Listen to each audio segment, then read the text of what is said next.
You gotta love sports. Football is back, and so is the genius of Tom Brady, and you just knew it.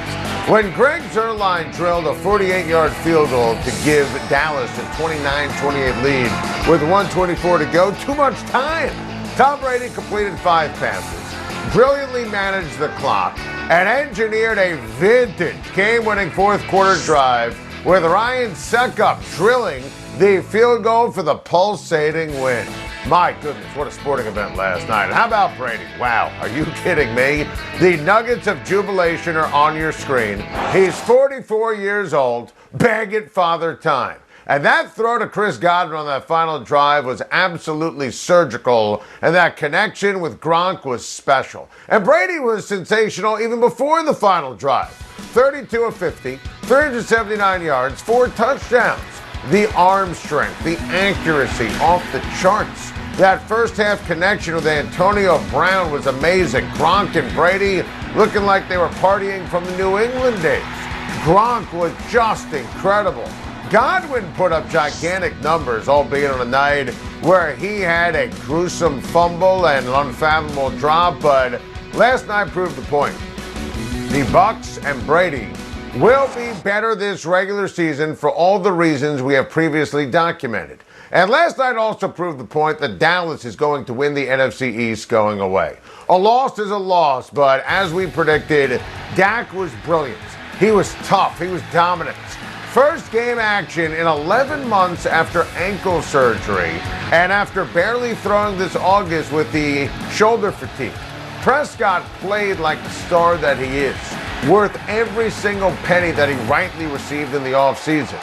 The connection with C.D. Lamb and Amari Cooper, he was in midseason form. The game was amazing. Brady's the greatest football player who's ever lived. But Dallas fans should feel overjoyed. Seriously, Dak is back.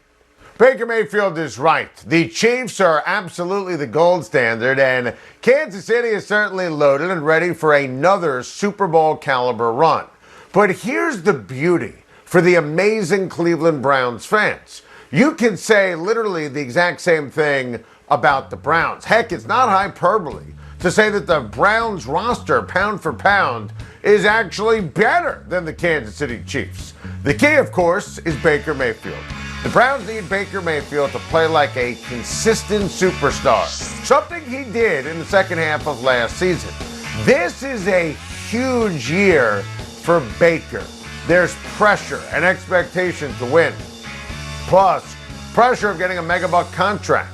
He has the best 1-2 punch at the running back position in the NFL supporting kit. And I expect both Nick Chubb and Kareem Hunt to play well going up against Kansas City on CBS this weekend. But this is the kind of game, fair or unfair, that's the measuring stick.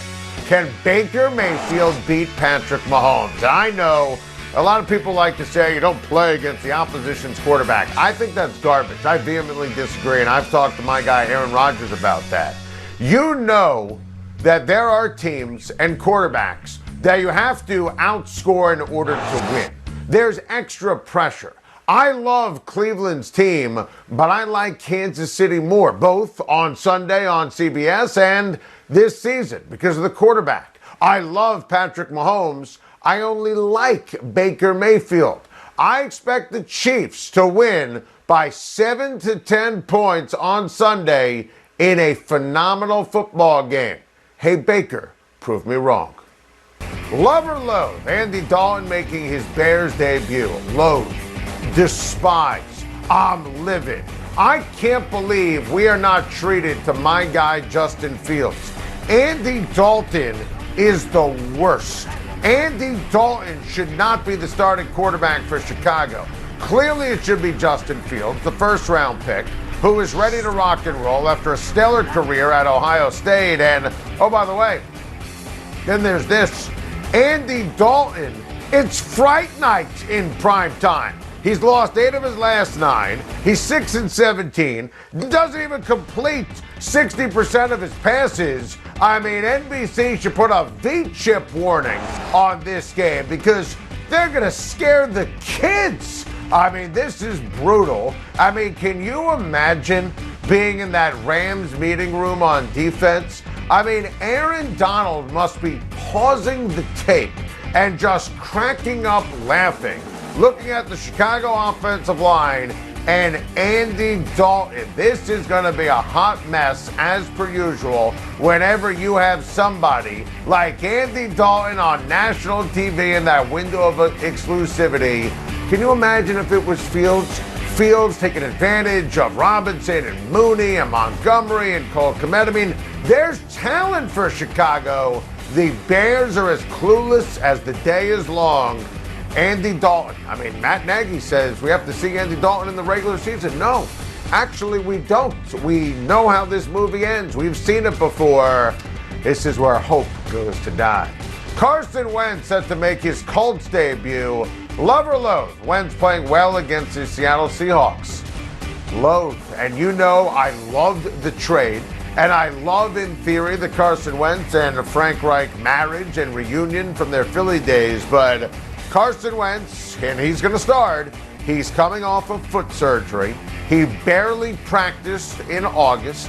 When he was able to return to practice, he had to miss time because of a close contact COVID situation, and Wentz is not vaccinated.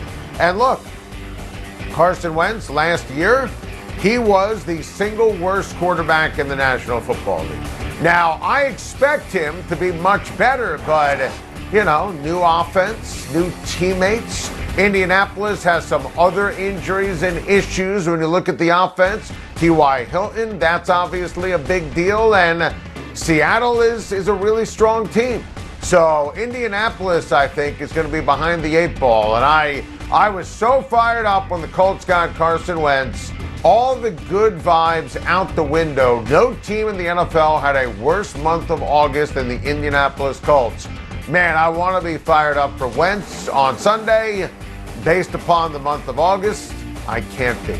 Love or loathe, Trevor Lawrence's NFL debut Sunday against the Houston Texans. I love it. I can't wait. I mean, we've been talking about Trevor Lawrence as a pro prospect for years, plural, and what he's going to do at the NFL level. Look, we're talking about one of the single best prospects in the history of the National Football League.